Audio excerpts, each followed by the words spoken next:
Cecil dan rekan aku Siva. Aku Kanaya. Jadi bintang tamu kita kali ini adalah perwakilan siswa-siswa berprestasi di SMK Negeri 3 Purwokerto. Ini dia Mbak Nisa dan juga Mbak Fatma. Mbak Nisa dan Mbak Fatma bisa say hi dulu ke kamera? Hai. Oke, Mbak Fatma, denger-denger nih kemarin Mbak Fatma tuh jadi perwakilan menari di Istana Merdeka ya? Iya betul. Nah, boleh diceritain gak sih keseruan ketika di sana, gimana persiapannya dan lain-lain? Ya, sebenarnya saya nggak sendirian ya. Saya berdua perwakilan dari Banyumas dan SMK Negeri 3 Purwokerto sama Aprilia Intan. Cuman Intannya lagi nggak bisa hadir. Oh, Mbak Intan. Mungkin bisa saya hai dulu ke Mbak Intan. Halo Mbak Intan. Ya, jadi itu kayak persiapannya cukup panjang. Soalnya kan itu kan untuk HUT RI ke-80 ya, Iya. spesial banget. Nah, kebetulan tuh saya baru pertama kali ikut event segede ini, perwakilan dari Banyumas gitu. Terus juga di sana nggak hanya Banyumas aja, kayak ketemu dari Kalbar, Minahasa, Jakarta, Bandung, dan lain-lainnya. Ada Bali juga gitu. Terus juga seru sih, soalnya tuh kayak apa ya, kita tuh latihan terus tidurnya tuh kayak satu rumah gitu loh. Jadi kebersamaannya ada ya. Makan bareng, kemana-mana bareng, jalan-jalan bareng, sampai ke bis gitu aja bareng kayak gitu. Jadi menemukan sahabat baru ya. Betul. Nah di sana juga apa latihannya tuh hampir setiap hari. Terus juga kita tuh latihannya hampir full. Jadi tuh pagi kita buat sarapan. Terus nanti kita pulang dari latihan tuh bisa sampai jam 10, jam 11 gitu. Jadi kayak udah waktu barengnya tuh udah kayak hampir full satu hari. Iya. Nah, sekarang ke Mbak Nisa nih. Boleh nggak sih diceritain tentang prestasi yang diraih? Apalagi kemarin Mbak Nisa sebagai tim futsal menang kan ya? Iya. Alhamdulillah. Nah, untuk tim futsal di SMK Negeri 3 Purwokerto itu sendiri ada 2 tim, yaitu tim putra dan tim putri.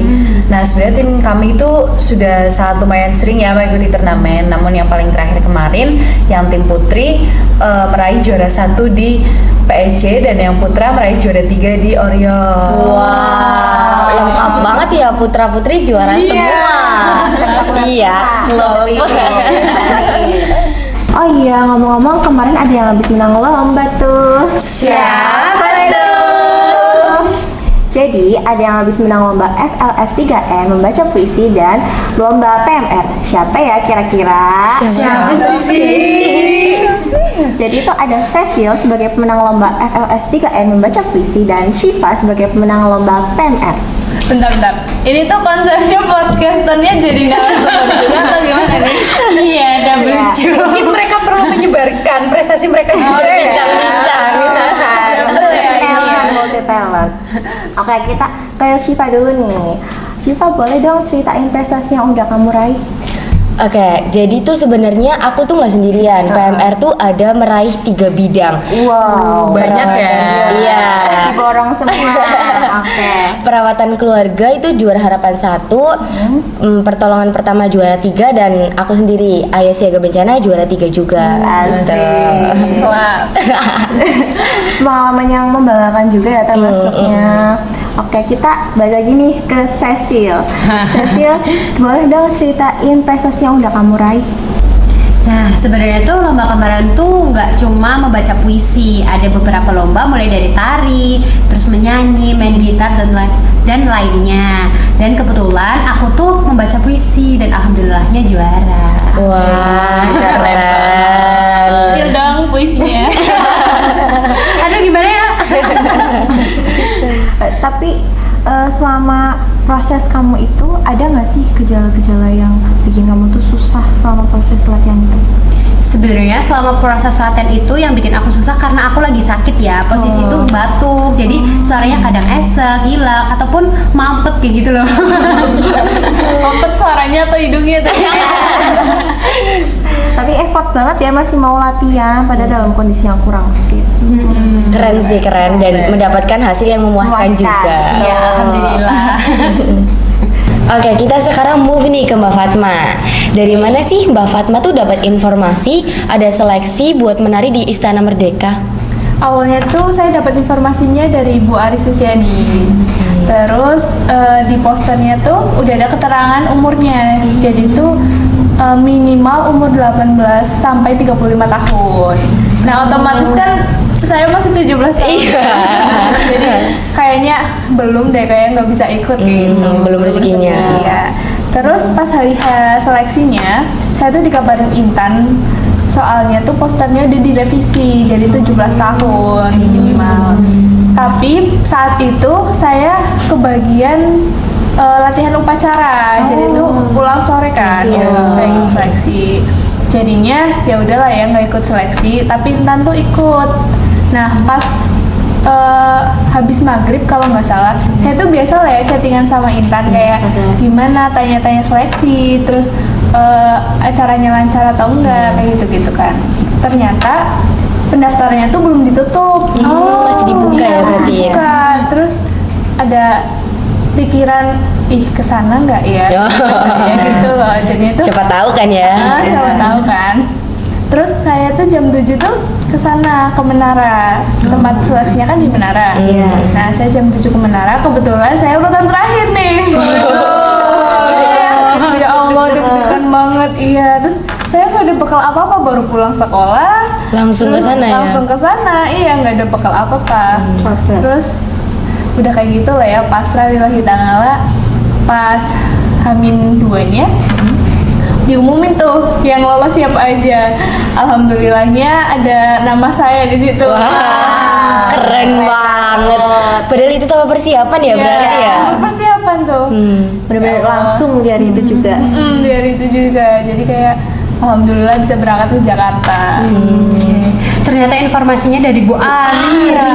Iya. Ternyata Bu Ari udah nggak ngajar di sini tapi tetap ngasih informasi updatean. Iya. Nah, tadi kan seleksinya itu di Menara kan ya kalau nggak salah. Nah, seleksinya apa aja sih kalau boleh diceritain? Kalau seleksinya sebenarnya ada dua. Yang pertama itu yang menari sesuai dengan musik yang dikirimkan, jadi sesuai musik yang saya inginkan. Terus yang kedua itu menari spontan. Jadi tuh kayak musiknya dari sana, terus kita menari bebas sesuai yang ada di pikiran kita. Terserah ya berarti ya? Iya. Apa aja yang dipikirin? Apa aja digerakin. Oh iya. Terus yang seleksi pertama itu kayak nggak menari dari awal sampai akhir. Jadi itu di-cut-cut, kayak misal di menit keberapa gerakannya apa, di menit ke ini gerakannya apa, kayak gitu. Itu nggak bisa dari awal sampai akhir gitu.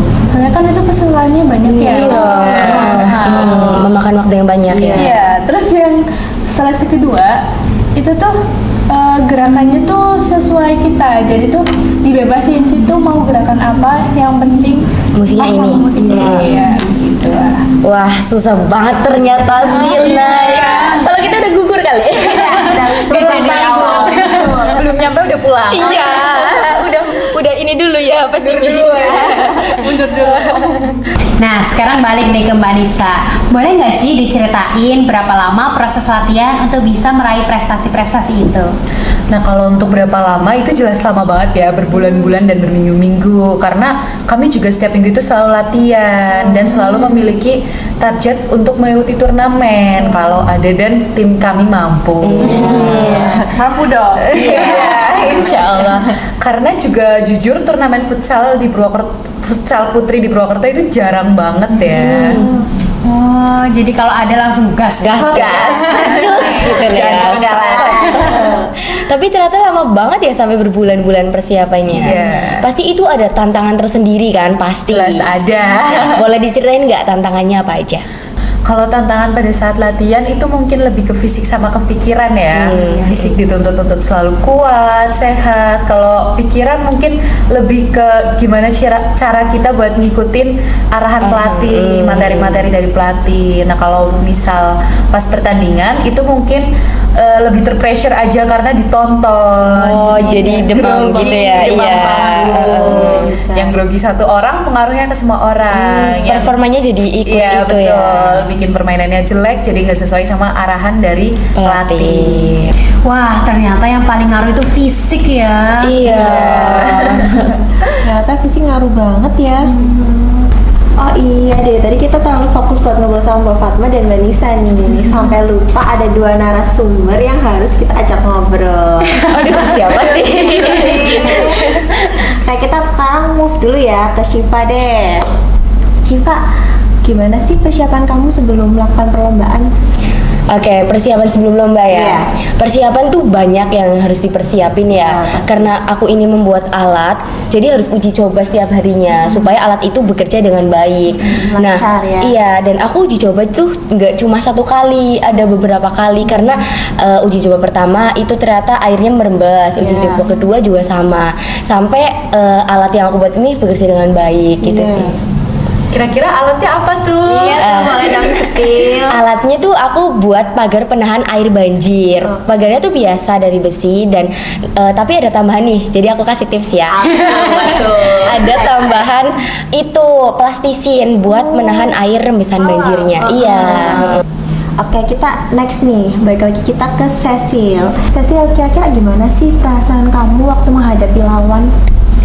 Perasaan aku ketika ketemu lawan tuh pastinya gugup, Iya. takut, semuanya jadi satu ya. Apalagi itu lawannya bukan yang kayak 1-2 orang aja, tapi dari seluruh kabupaten di Banyumas itu masuk ke situ. Dan mereka tuh kayak udah, wah mereka prefer banget apa ya, kayak aduh jadinya kayak takut tapi mau. Tapi keren sih bisa juara ya. Juara 1 lagi. Pada lagi sakit ya. Latihannya lagi kurang fit loh.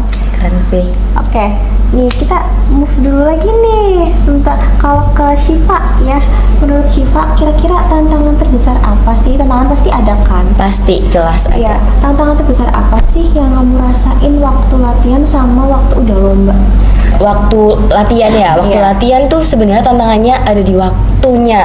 Karena waktu latihan tuh lagi liburan. liburan. Jadi nggak sempet liburan, liburannya di sekolah. Iya, betul gitu. Nggak ada waktu buat leha-leha, kumpul sama keluarga Iya. gitu.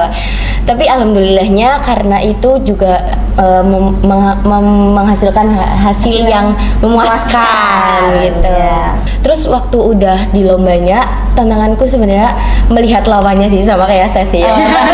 Gimana ya? Lawan-lawannya udah prepare karena membuat alatnya di sana tuh aku minder banget sebenarnya. Alatku sama alat dari sekolah lain tuh bener-bener jomplang banget gitu lah. Aku juga nggak nyangka bisa dapat juara sih sebenarnya gitu. Keren nih. Benar, sesuai sama usaha yang udah Iya. dilakuin ya. Kalau Cecil sendiri, gimana sih tantangan terbesar yang kamu rasain waktu sebelum dan waktu kamu udah lomba? Tantangan terbesar aku sama sih kayak Syifa. Yang pertama itu waktu ya, Iya. karena latihannya juga di hari libur. Oh, sama kayak dia. Iya, Oke. dan di penghayatan emosinya karena di puisi itu kan kita seperti menjadi orang lain ya, dan Iya. kita tuh harus benar-benar tahu setiap kata itu artinya apa. Itu sih. Keren sih. Suaranya langsung hilang. Oke, sekarang kita move nih ke Mbak Nisa dan Mbak Fatma. Ada nggak sih motivasi yang mau kalian sampaikan buat adik tingkat terutama di bidang tari dan futsal supaya bisa meneruskan jejak kalian? Mau mulai dari siapa dulu nih? Fatma deh. Oke, motivasi. Selalu ambil kesempatan karena kesempatan itu tidak datang 2 kali. Jangan melihat ke belakang. Jadi tuh kayak jalanin aja dulu. Soal hasil nanti aja ya belakangan. Kelas. Ambil kesempatan terus ya. Iya. Nah, sekarang Mbak Nisa nih sama kayak Mbak Fatma, mungkin bisa disampaikan motivasi untuk adik-adiknya, terutama di adik-adik futsal. Motivasi banget nih. Iya, motivasi. Sedikit motivasi. Jika kalian memiliki keinginan, teruslah berlatih dan jangan mudah menyerah. Kelas. Ini ada futsal ya. Ya, nggak terasa podcast kita udah sampai di sini aja nih. Banget ya. Bagi teman-teman yang memiliki bakat dan juga hobi, jangan lupa disalurkan dan terus dilakukan. Siapa tahu Kalian selanjutnya. jangan lupa Like, comment, share, dan subscribe. Bye. I feel it in my veins.